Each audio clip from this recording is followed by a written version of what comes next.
Glórias a Deus. A paz de nosso Senhor e Salvador Jesus Cristo seja com todos. Estamos aí, iniciando aí o ano de 2026, né? Queremos aqui, como temos feito, compartilhar um momento de reflexão com os irmãos, com aquele que esse vídeo alcançar a sua vida, sobre a escola dominical, né? Estamos aí iniciando mais um ano, né? Agora o ano de 2026, vai entrar aí o primeiro trimestre da escola dominical. Vamos comentar aí na sala dos adultos, né? Que tem como as lições bíblicas da CPAD, sala dos adultos, primeiro trimestre. A revista é a Santíssima Trindade, o Deus único revelado em três pessoas eternas. Muito bom, né? Muito bom esse livro. Ele, com certeza, esse trimestre vai trazer para nós um conteúdo glorioso.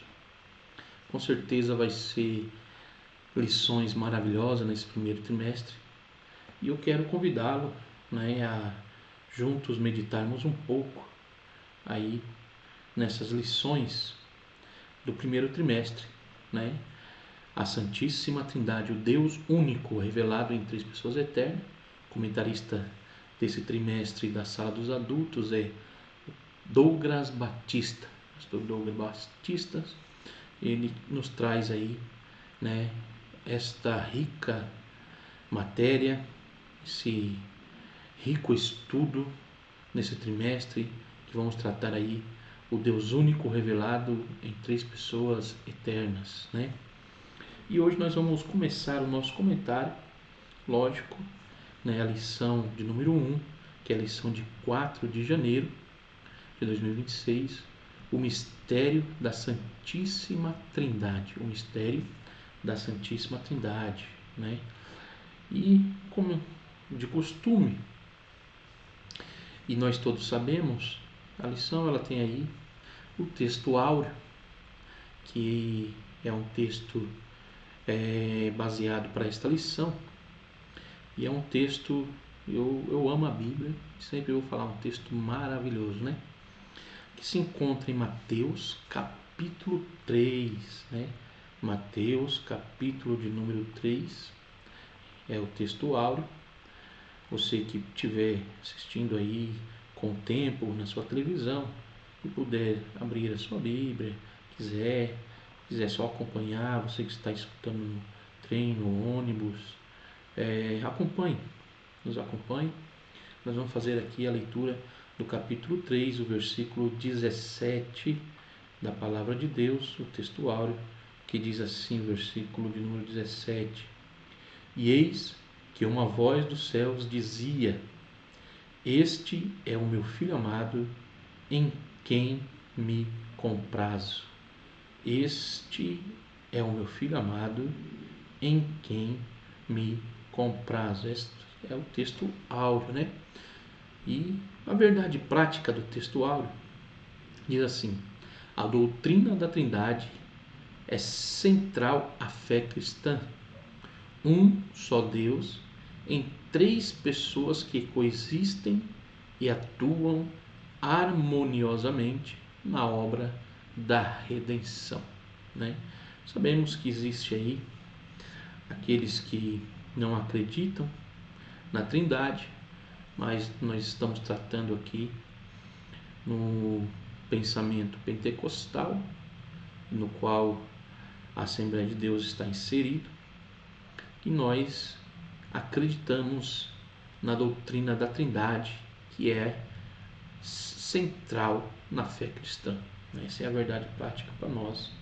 E sabemos que esse um só Deus se manifesta em três pessoas, atua harmoniosamente na obra da redenção.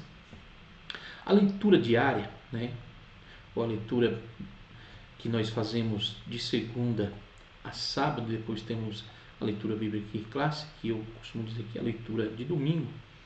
Mas na segunda-feira a gente começamos aqui na leitura diária, que se encontra em Marcos, capítulo 1, do 9 ao 11.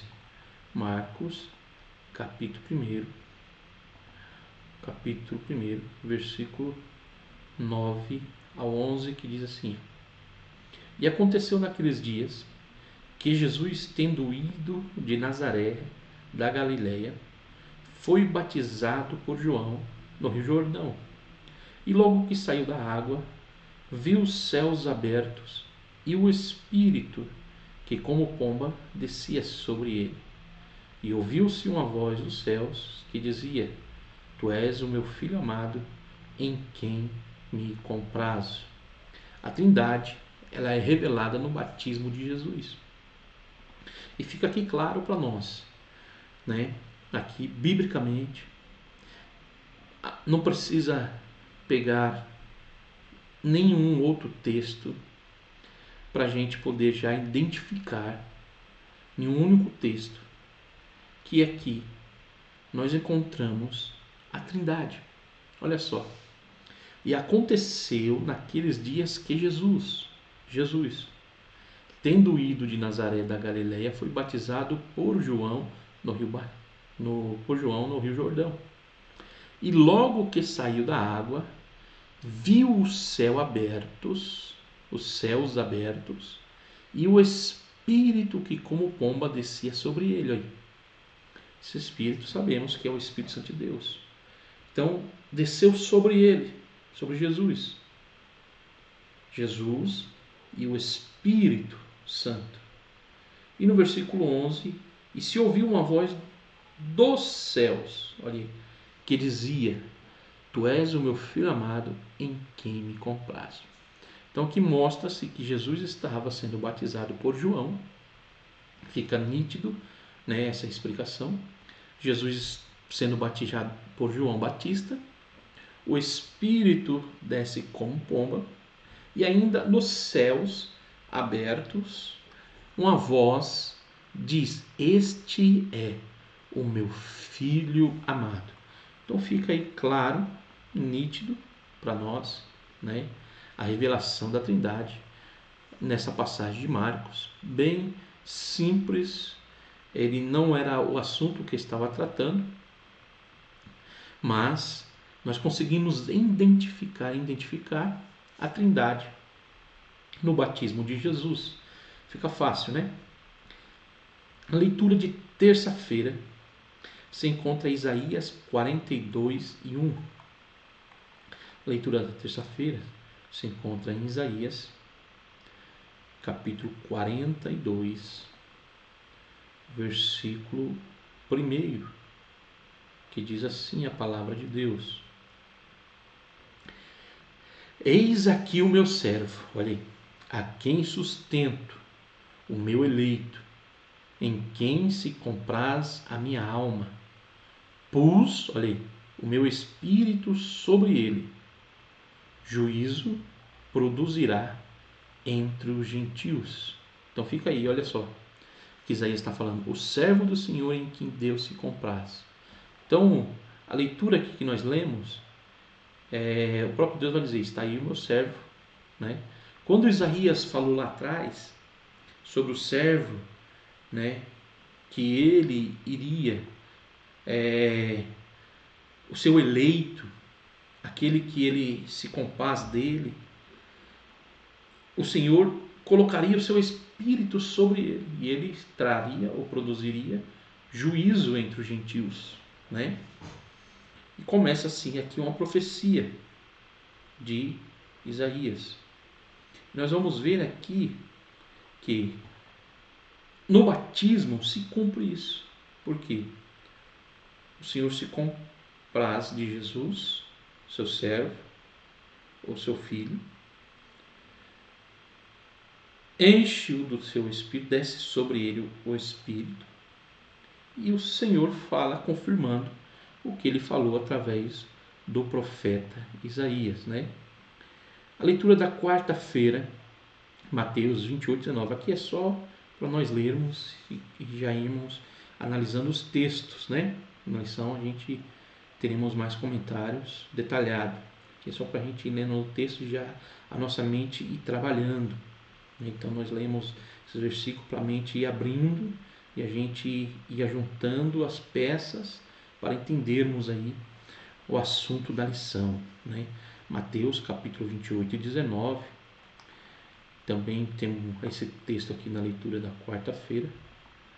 Mateus 28 e 19, um texto também glorioso que diz assim, a palavra de Deus: portanto, ide, ensinai todas as nações, é Jesus dizendo, batizando-as em nome do Pai e do Filho e do Espírito Santo. Isso daqui são detalhes que às vezes passa desapercebido. Olha aí, Jesus falando claramente, batizando-as em nome do Pai e do Filho. Isso é bom, esse tempo verbal aqui, para nós entendermos a separação, né? Que não é só uma formalidade, mas em nome do Pai e do Filho e do Espírito Santo. Então, na leitura da quarta-feira, a fórmula batismal trinitária da grande comissão, né? Então, Jesus ele ensinou sobre a Trindade também. Sabemos que a Bíblia ela mostra momentos, são relatos, mas com certeza, se fosse se comentar tudo, a própria Bíblia diz que não caberia em livros. E os discípulos que andaram ali com Jesus, estiveram com Jesus ali por mais de 3 anos e meio, dia e noite, 24 horas, aqui é um resumo do resumo do resumo que eles colocaram nas páginas dos pergaminhos e hoje chamamos de Bíblia Sagrada, para chegar ao nosso conhecimento, né?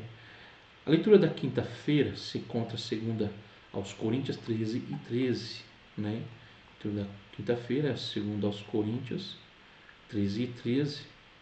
Também tem um texto aqui muito glorioso. E vai refletindo aí, vai refletindo.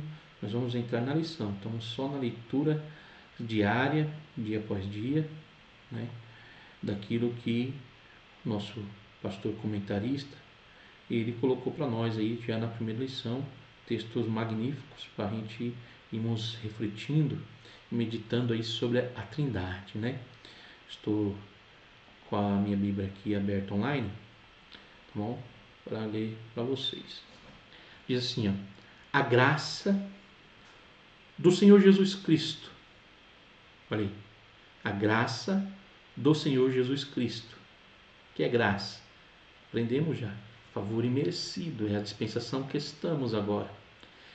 E o amor de Deus, olha aí, porque se não fosse o amor de Deus nos alcançar, enviando o seu Filho, isso é a grande prova do amor de Deus para a humanidade, enviar o seu Filho para que padecesse ali na cruz do Calvário. O amor de Deus e a comunhão do Espírito Santo, olha aí, seja com todos vós, amém. Por quê? A comunhão do Espírito Santo.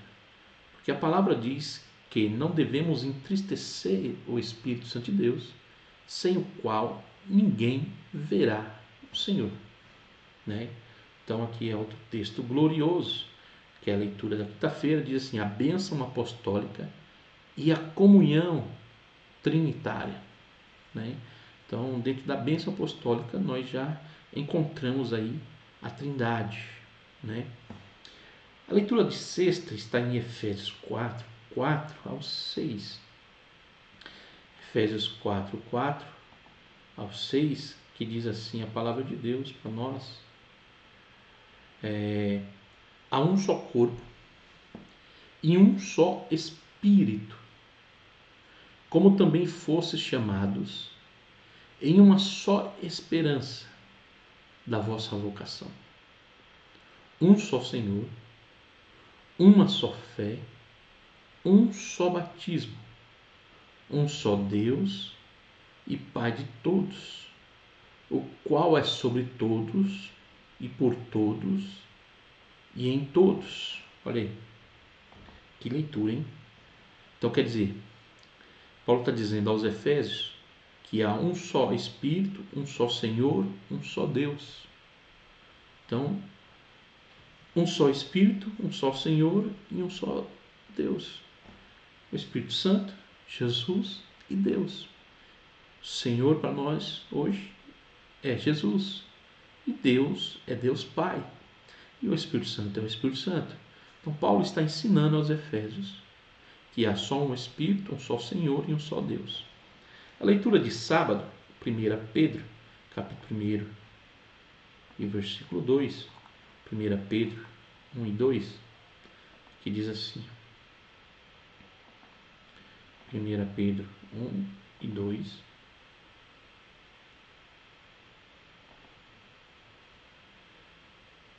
eleitos, segundo a presciência de Deus Pai, olha, em santificação do Espírito, para a obediência e aspersão do sangue de Jesus Cristo. Graça e paz vos sejam multiplicadas. Olha aqui, Pedro falando da Trindade. Não é? É isso que ele está dizendo. Que nós fomos eleitos na presciência de Deus. Então ele está falando de Deus Pai. Em santificação do Espírito, ele está falando do Espírito Santo. Para a obediência e a aspersão do sangue de Jesus, ele está falando de Jesus. Então ele está mostrando que existe Deus Pai, o Espírito Santo e Jesus. E aqui é a manifestação de um único Deus. Está dando para entender? Vamos lá. Leitura bíblica em classe, que é a leitura no dia da aula, dia 4. A aula número 1 diz assim, Mateus capítulo 3, versículo 13 ao 17, que diz assim, ó, então veio Jesus da Galileia ter com João junto do Jordão para ser batizado por ele. Mas João opunha-se dizendo, eu quero ser batizado por ti e vens tu a mim? Jesus, porém, respondendo, disse-lhe, deixa por agora, porque assim nos convém cumprir toda a justiça. Então ele o permitiu. E sendo Jesus batizado, saiu logo da água, e eis que lhe abriram os céus, olha aí, e viu o Espírito de Deus descendo como pomba e vindo sobre ele. E eis que uma voz dos céus dizia, este é o meu Filho amado, em quem me comprazo. Então nós já comentamos, e a leitura bíblica classe já vai ficar mais em cima desse texto. E aqui, no batismo de Jesus, o encontro com João Batista ali no Rio Jordão, e aqueles que ali estavam tiveram o privilégio de aprender sobre a Trindade, de ver a manifestação da Trindade, porque viram Jesus, Cordeiro de Deus, viram o céu aberto e o Espírito descendo, e a voz que dizia, né, este é o meu Filho amado, em quem me compraz. Existe aqui todo um conteúdo teológico, comentários, sugestões, e não é o assunto do momento. Estamos tratando aqui de identificar a Trindade nos textos. Então este é o alvo, não alguns pontos teológicos que existem dentro do texto, né? Temos aqui alguns hinos sugeridos para se cantar, né? E agora nós vamos para a introdução. A introdução diz assim, ó, o batismo de Jesus retrata um dos momentos da revelação divina sobre a natureza trinitária de Deus. Nele, de maneira simultânea, as três pessoas da Trindade se manifestam.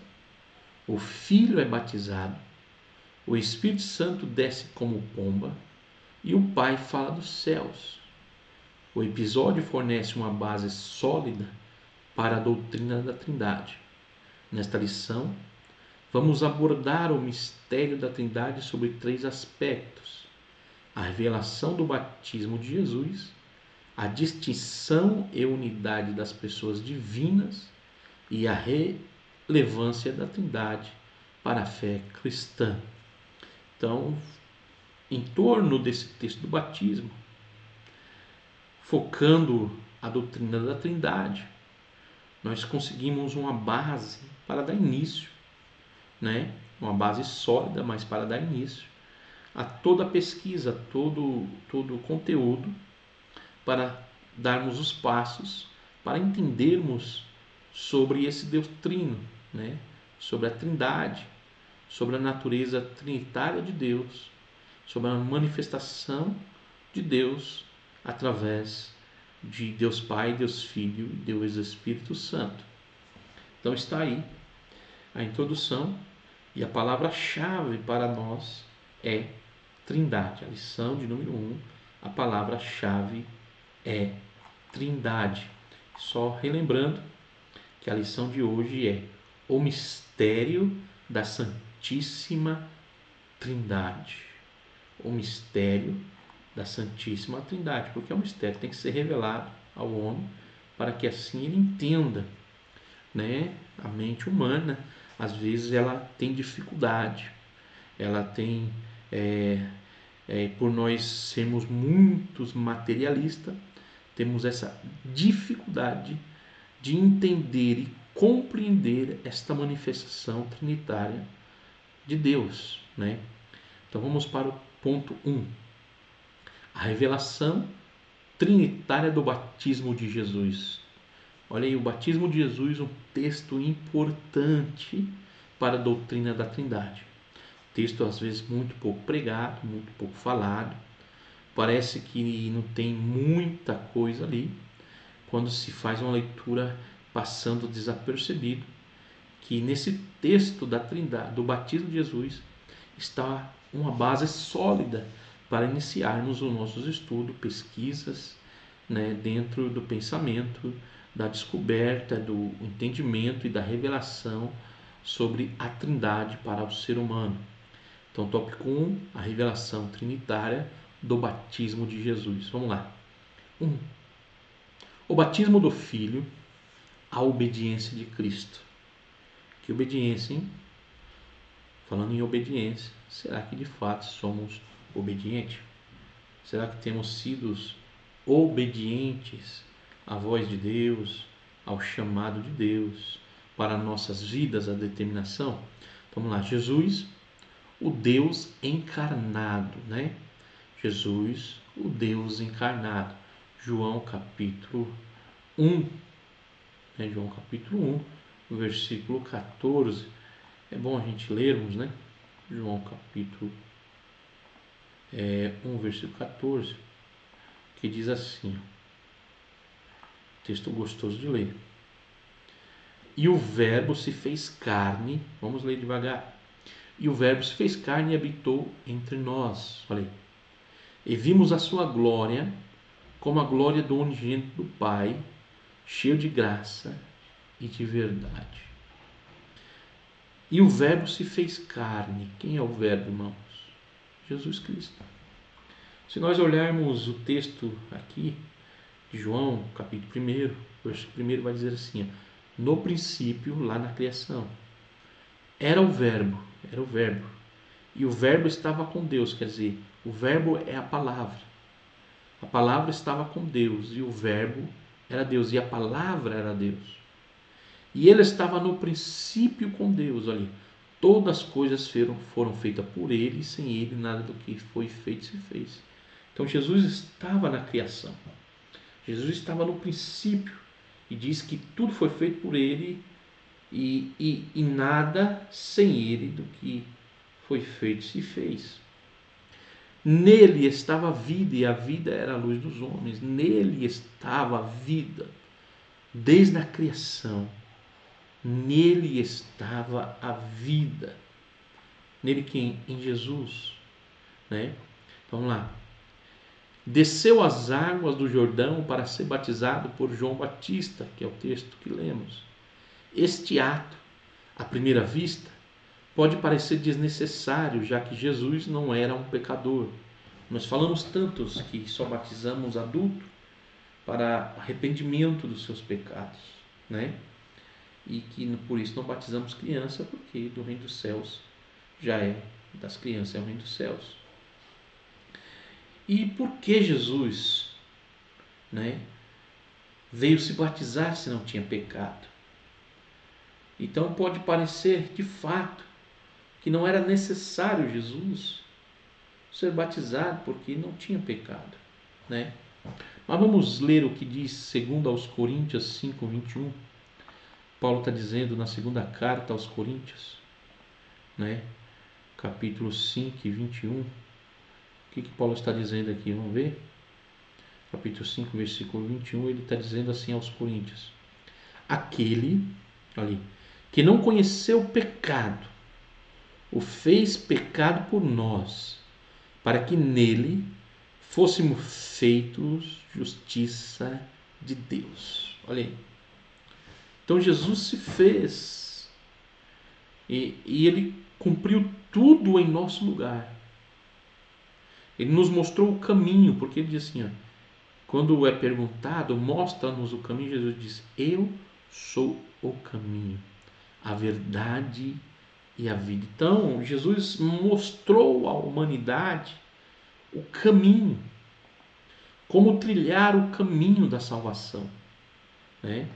Então, Jesus, ele não fez nada em vão, tudo tinha um propósito, ou tudo tem um propósito diante de Deus, né? Nada é à toa, nada é por acaso, né? Em Hebreus capítulo 4 e 15 diz assim, ó, porque não temos um sumo sacerdote que não possa compadecer-se das nossas fraquezas, porém um que, como nós, em tudo foi tentado, mas sem pecado. Então, nesses dois textos, vamos entender claramente que Jesus foi sim batizado por João Batista. Que ali houve uma manifestação da Trindade. O céu se abriu um privilégio para aqueles que ali estavam, vendo a descida do Espírito Santo e a voz que descia do céu. Mas Jesus não tinha pecado. E logo após ele ainda foi levado a ser tentado, né? Vamos continuar. Contudo, ele disse: deixa por agora, porque assim nos convém cumprir toda a justiça. Então, mas Jesus, eu que preciso ser batizado por ti. Jesus disse: não, deixa por agora, porque assim convém cumprir toda a justiça.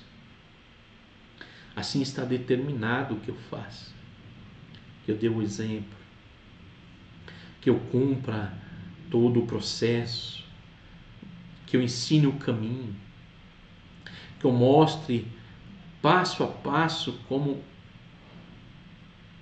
meus irmãos devem fazer.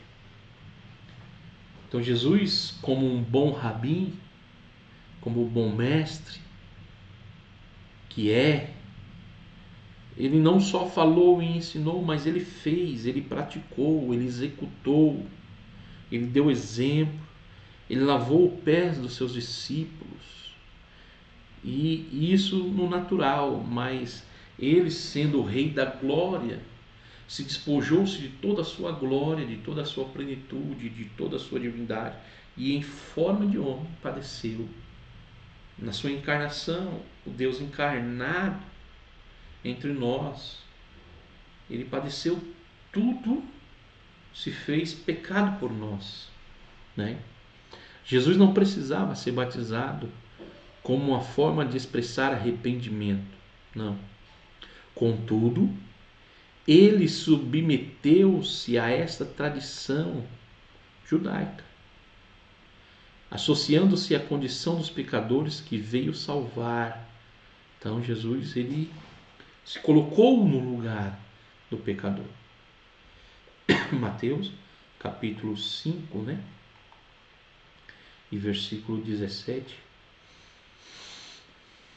que diz assim, ó, Mateus 5, 17 diz desta maneira: não cuideis que vim destruir a lei ou os profetas. Não vim abrogar, mas cumprir. Olha aí.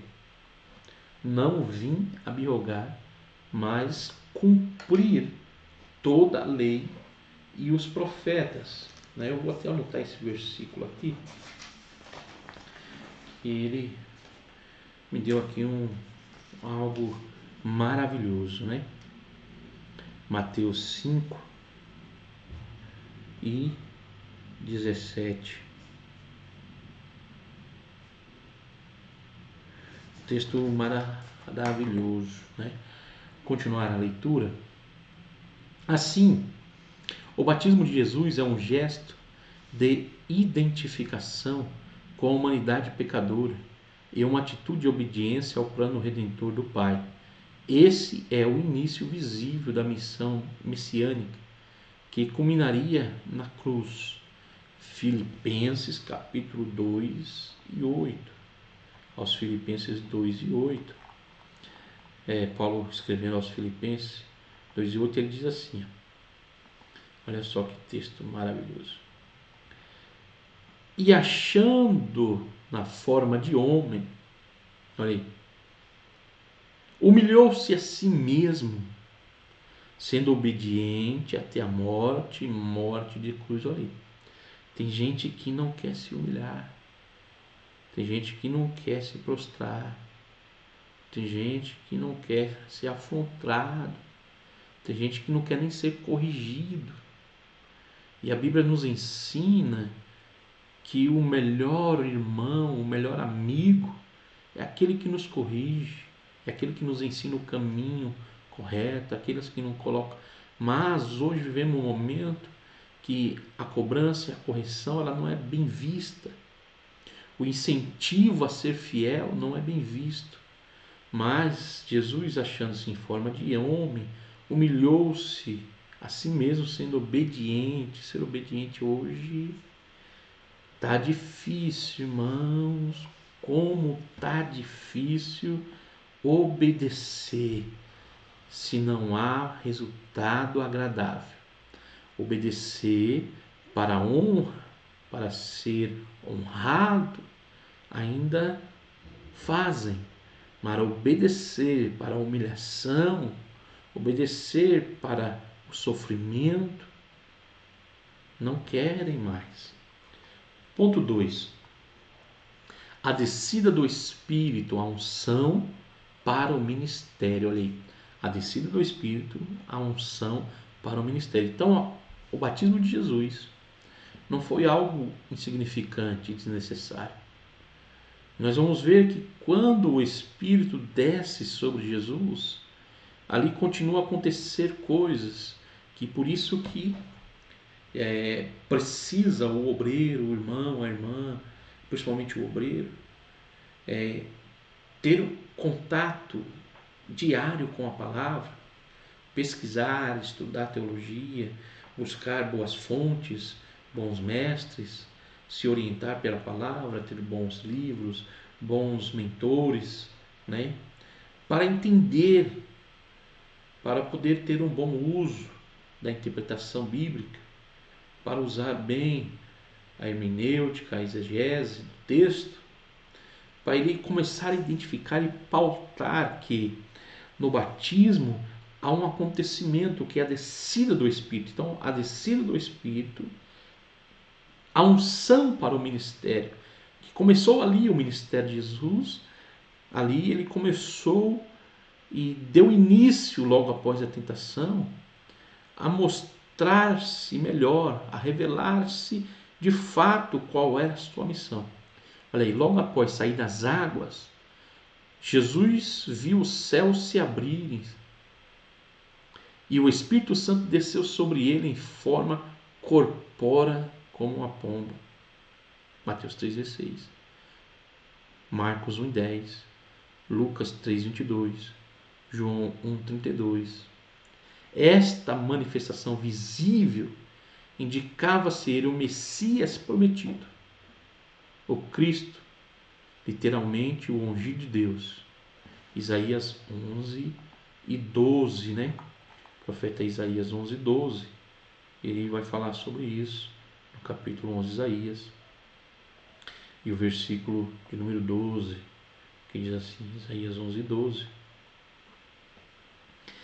E levantará um pendão entre as nações, e ajuntará os desterrados de Israel, e os dispersos de Judá congregará desde os 4 confins da terra. Isaías 11:12. Né? É 2, né? 11:2. E repousará sobre ele o Espírito do Senhor ali, e o Espírito de sabedoria e de inteligência, e o Espírito de conselho e de fortaleza, e o Espírito de conhecimento e de temor do Senhor. Olha aí. E veio sobre ele mesmo. Então mostra aqui que o reino do Messias, né? E vai mostrando aqui que o Espírito repousaria sobre ele, sobre Jesus. E cumpriu-se isso, né? O 42:1 diz aí isso. 42:1 diz assim: Eis aqui o meu servo, a quem sustenta o meu leito, em quem comprais a minha alma, pus o meu espírito sobre ele, o juízo produzirá entre os gentios. Não é que mais o quê? Essa unção, porém, não deve ser confundida com uma adoção do Espírito, como se Jesus passasse a ser o Messias naquele instante. Antes mesmo do batismo, ele já era o Filho de Deus. Olha aí, Lucas 1:32, né? Lucas 1:32. Então, quer dizer, não foi a partir dali que Jesus passou a ser o Messias, o Filho de Deus. Não, ele já era. Ele já era, olha aí. 1:32 de Lucas. Este será grande e será chamado Filho do Altíssimo. E o Senhor Deus lhe dará o trono de Davi, seu pai. Né? Então, no anúncio do nascimento de Jesus, nós já vamos ver aqui que no anúncio já veio, podemos dizer assim, o pacote completo. Jesus já nasceu Filho de Deus, como o Messias prometido, e ele já era Deus.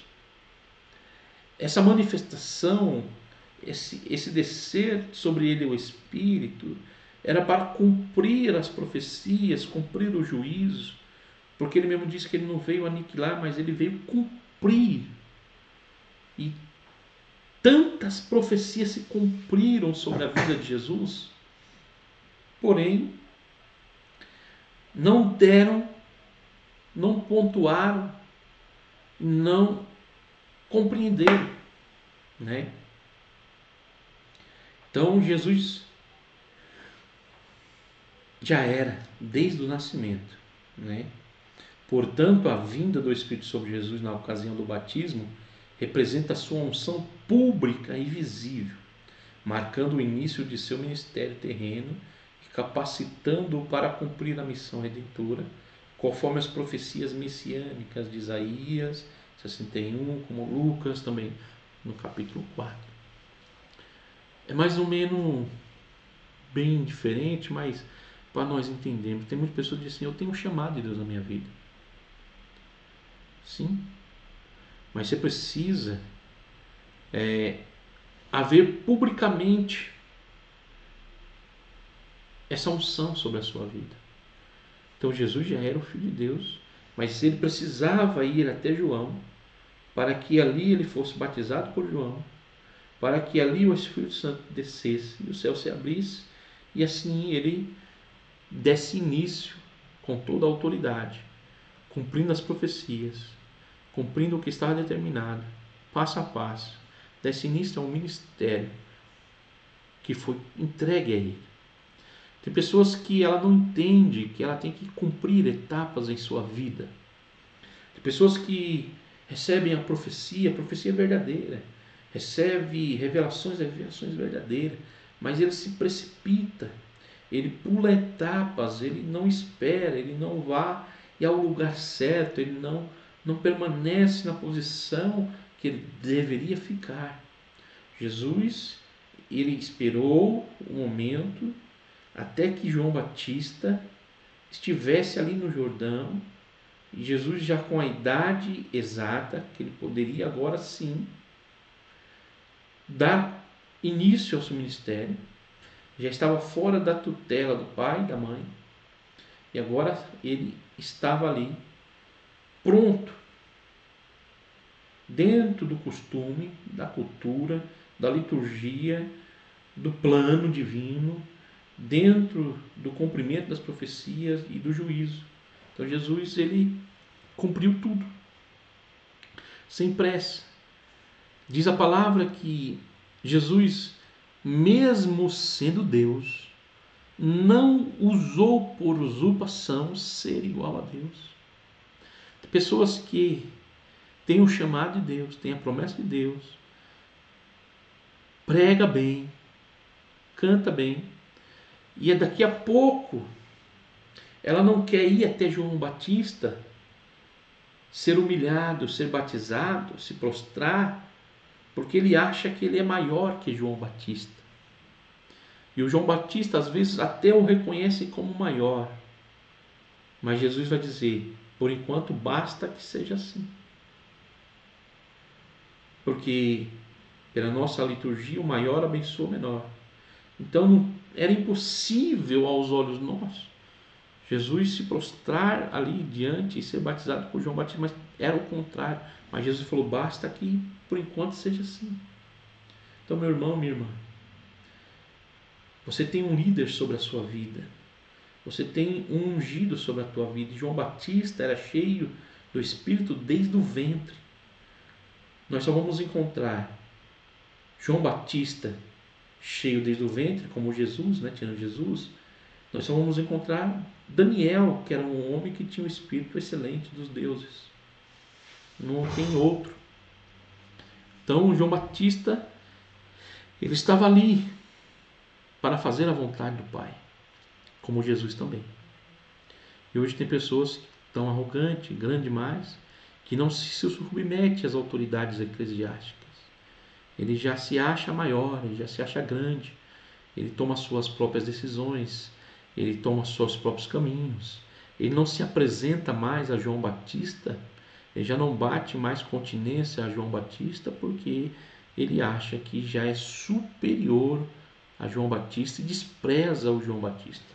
Então, às vezes ele não sabe por quê. O seu ministério não vai avante, não dá o pontapé que ele esperava, porque primeiro ele precisa se humilhar.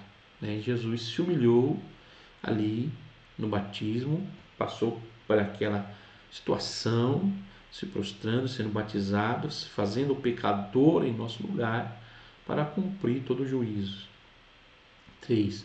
A voz do Pai, a aprovação celestial. Olha só. E por fim, uma voz audível do céu proclama: este é o meu filho amado, em quem me comprazo. Mateus 3,17. Trata-se de uma declaração solene e pública do Pai, que não apenas confirma a identidade messiânica, mas também a divindade de Jesus. Olha aí. Essa afirmação remete às mensagens messiânicas e proféticas de que Jesus é o Filho eterno, o ungido de Deus, aquele que agrada plenamente ao Pai. A voz celestial não inaugura sua filiação, mas o proclama diante da humanidade, confirmando a encarnação do Verbo. Desse modo, a voz de Deus no batismo autentica não somente a missão redentora de Jesus, mas ainda demonstra a sua filiação divina. Ele é o Filho em quem o Pai tem completo prazer. Mas olha aqui, João Batista estava lá batizando, e não era a primeira vez, ele estava lá batizando. Jesus foi até João Batista. Não foi João Batista que foi até Jesus. Não. João Batista estava fazendo o que lhe foi determinado, batizando aqueles que fossem até ele. Entendeu? Tem pessoas que saem aí, abrem igreja, abrem trabalho, faz do seu jeito e Deus que mandou. Jesus foi até João Batista, fez-se pecado por nós, em nosso lugar. Se humilhou, se prostrou e foi batizado. O Espírito desceu sobre ele, confirmando e ungindo.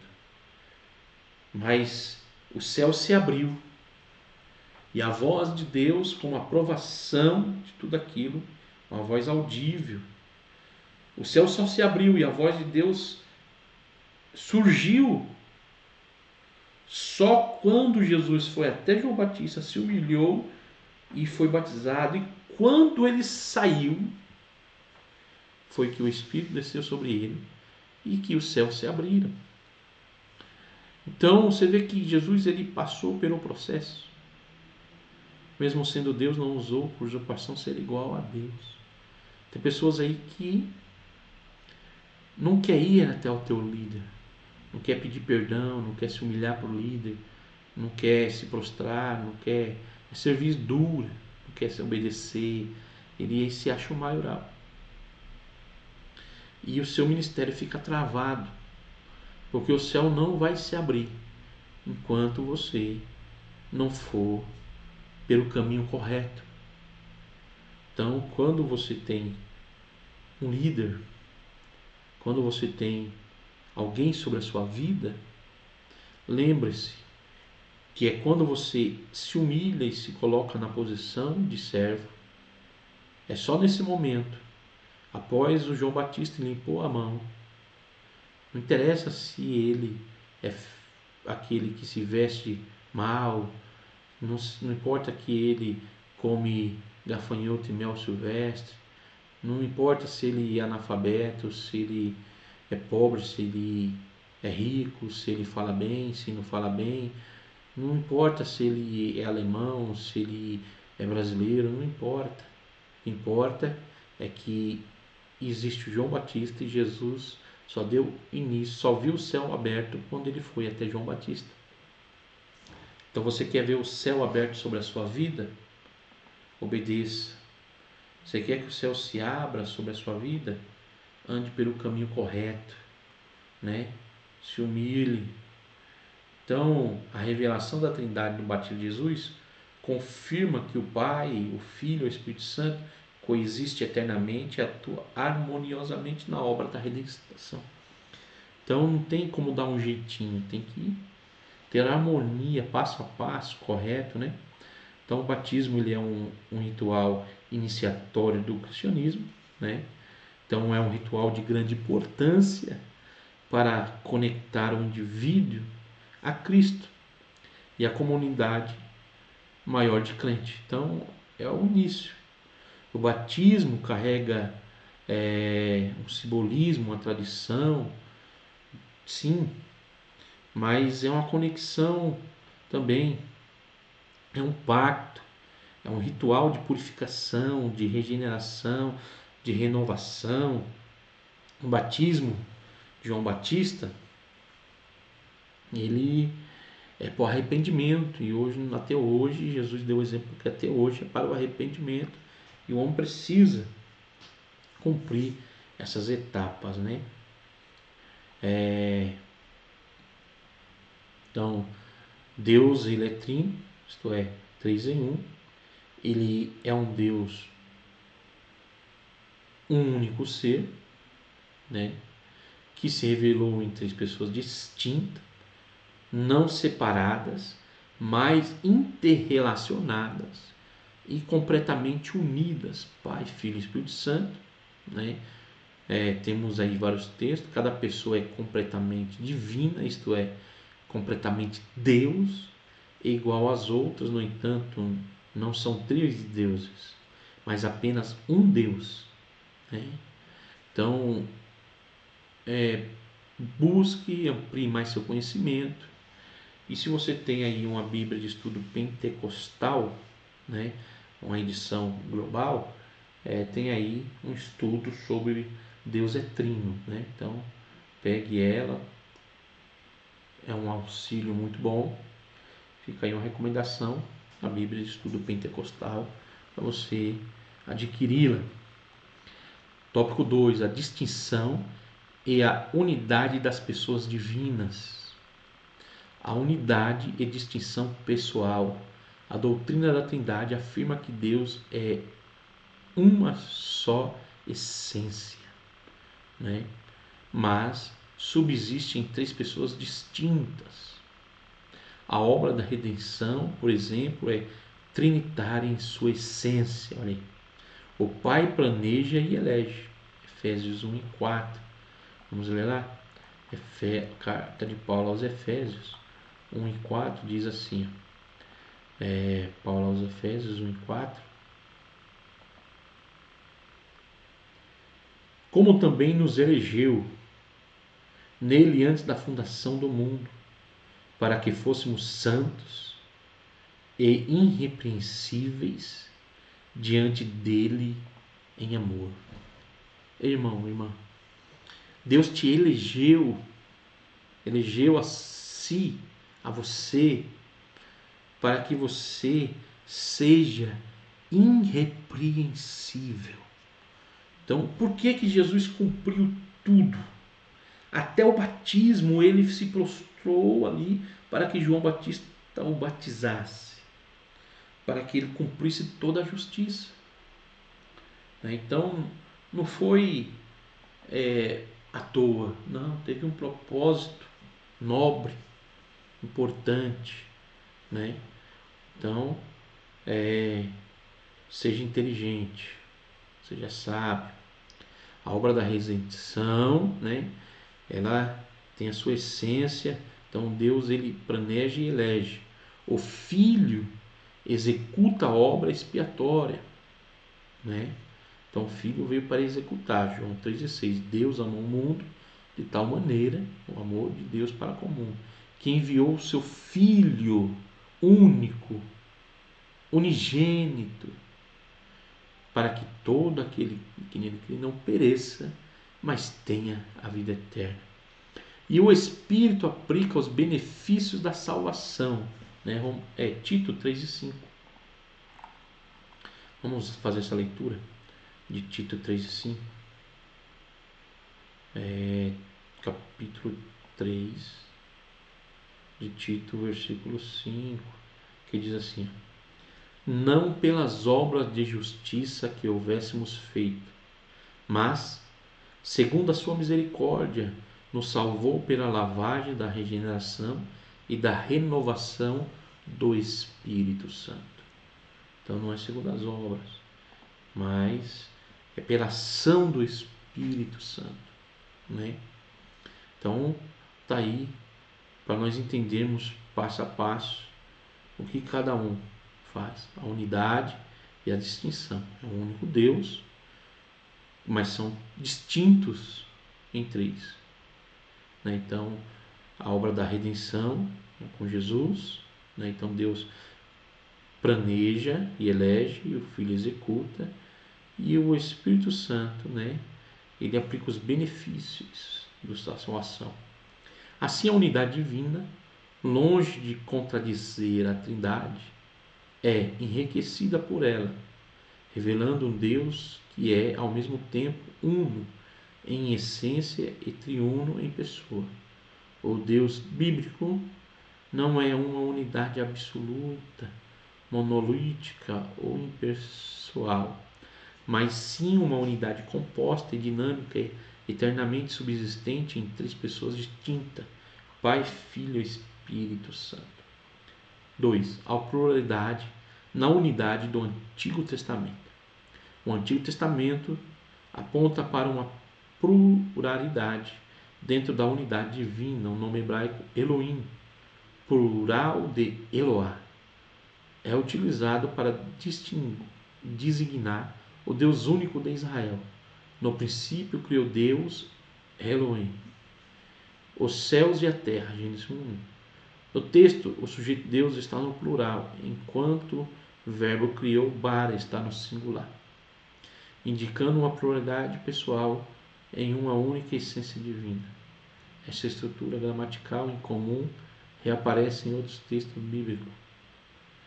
Essas passagens evidenciam que o monoteísmo do Antigo Testamento não nega a Trindade, mas admite pluralidade interna na divindade. Assim sendo, a doutrina da Trindade não contraria a unidade de Deus, conforme revelado na Escritura, mas completa e a qualifica. Então, quer dizer, no Antigo Testamento, quando diz lá, no começo, quando Deus criou, então já dá a entender que o nome Elohim é o plural e um único Deus, mas dá para entender um plural. O que é o plural? Né? Não é uma única pessoa, é uma pluralidade. É uma única essência, mas como se ele estivesse falando com ele mesmo. Vamos dizer assim. 3. A Trindade explícita no Novo Testamento. A Trindade não é vista como 3 deuses, mas como 3 pessoas em um único Deus. Por exemplo, na forma baptismal, batizando-os em nome do Pai, do Filho e do Espírito Santo. O substantivo singular nome indica uma só essência, seguida por 3 pessoas distintas. O mesmo ocorre na bênção apostólica. A graça do Senhor Jesus Cristo, o amor de Deus e a comunhão do Espírito Santo seja com vós todos. Esse texto associa as 3 pessoas de modo equitativo. Ainda as Escrituras afirmam que fomos eleitos segundo a presciência de Deus Pai, em santificação do Espírito para a obediência à expressão do sangue de Cristo. Aqui a participação das 3 pessoas divinas na obra da salvação é nitidamente evidenciada, e Paulo acrescenta: há um só corpo e um só Espírito e um só Deus, mas Deus é Pai de todos.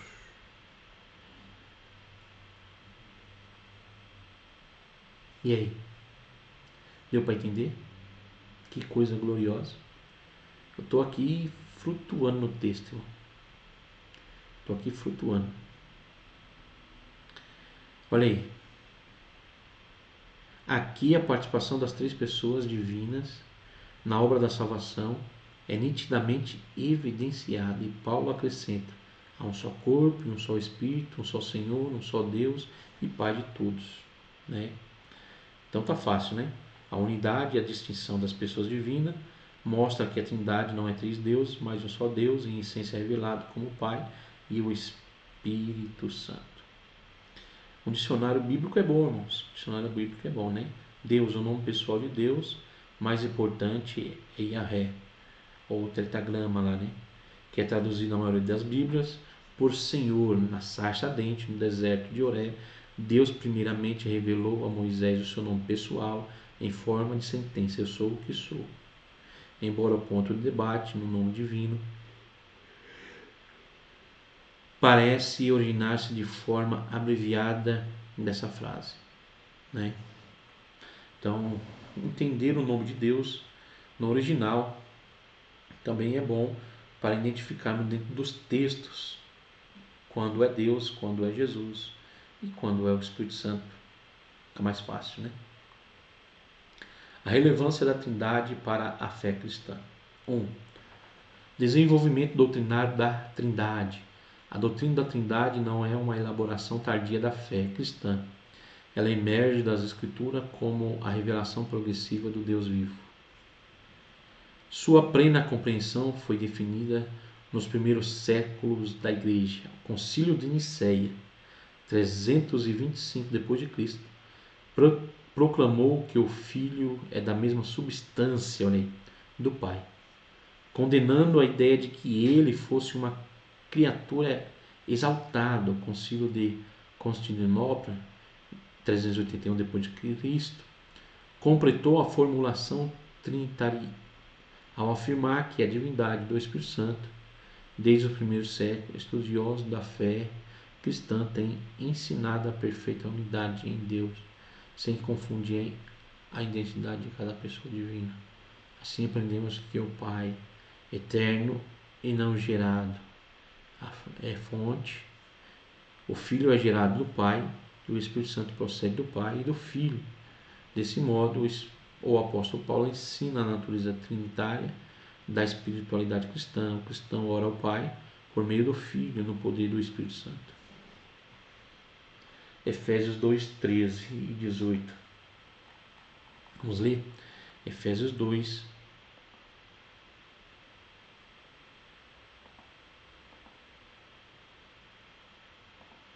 13 e 18. Diz assim: Mas agora em Cristo Jesus, vós que antes estavas longe, já pelo sangue de Cristo chegasse perto. 18. Porque por ele ambos temos acesso ao Pai em um mesmo Espírito. Então, são várias passagens aí para a gente mastigar, entendendo aí que não são três deuses, mas é um único Deus, distinto entre si, em três pessoas. Implicações doutrinárias. A negação da Trindade resultou em heresias. O triteísmo, crença em três deuses separados, viola a unidade de Deus, pois a Bíblia revela a existência de um só Deus. 1 Coríntios 8,6. O unitarismo afirma que somente o Pai é Deus, negando a divindade de Cristo e do Espírito Santo, contrariando as Escrituras, que ensina a divindade de ambos. João 1, Atos 5, 3 e 4. O unicismo ou modalismo ensina que Deus se manifesta em três formas sucessivas, porém o batismo de Jesus está claro que as três pessoas são distintas e se manifestam simultaneamente. Assim sendo, o monoteísmo bíblico ensina que há um só Deus que subsiste em três pessoas distintas. A compreensão distorcida dessa doutrina tem sérias implicações para a salvação. E a vida eterna é esta, que conheçam a Ti, só por único Deus verdadeiro, e a Jesus Cristo a quem enviaste. A doutrina da Trindade é inseparável do Evangelho, pois o Deus que salva é o mesmo Deus que revela, né? A doutrina da Trindade é indispensável para a fé cristã, pois revela o Deus que salva e garante a integridade do Evangelho. Para concluirmos, compreender a Trindade é fundamental para manter a fidelidade doutrinária. Ela não apenas protege a integridade da revelação de Deus, mas também sustenta toda a estrutura da salvação. Crer na Trindade é crer no Deus que salva e que manifesta plenamente como Pai, Filho e Espírito Santo. Por isso, a doutrina da Trindade deve ser confessada e celebrada e ensinada como fundamento inegociável da fé. Então, nós falamos aí por que Jesus foi até o Jordão, por que ele foi ser batizado, né? Porque ele quis se identificar como pecador e cumprir toda a justiça. Né? E o que significa a manifestação visível do Espírito Santo no batismo? Né? É uma unção pública, visível, para dar início ao ministério messiânico. Né?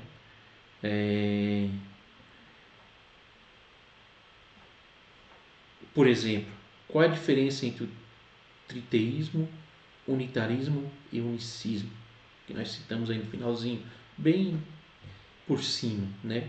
O triteísmo crê em três deuses separados. O unitarismo nega a divindade do Filho e do Espírito. O unicismo ensina que Deus se manifesta em modos diferentes, mas não como pessoas distintas. Né? Então tá aí, três pensamentos diferentes do nosso, que separa-se os três, mas traz heresias, né? Então, o ensinador cristão tem aí alguns pontos para a escola dominical. Se você puder comprar, compra também, né? E vamos crescer juntos, vamos aprender juntos, né? Deus tem para nós aí lições maravilhosas nesse trimestre. Essa é só a primeira aula, só pequena, uma palhinha aí que eu digo sempre, para nós entrarmos aí, né, no clima da escola dominical, tá bom? Deus abençoe a sua vida, a sua família, tenha uma semana abençoada. Senhor meu Deus, meu Pai, graças te dou por mais essa oportunidade de poder compartilhar com os seus filhos sobre a tua palavra, Senhor. Pequeno comentário, um resumo, para que nós venhamos e se alimentando, Senhor, até chegarmos no momento da sala de aula. Guarde os teus filhos, abençoe, é o que eu te peço, em nome de Jesus. Amém. Deus abençoe a sua vida e a sua família.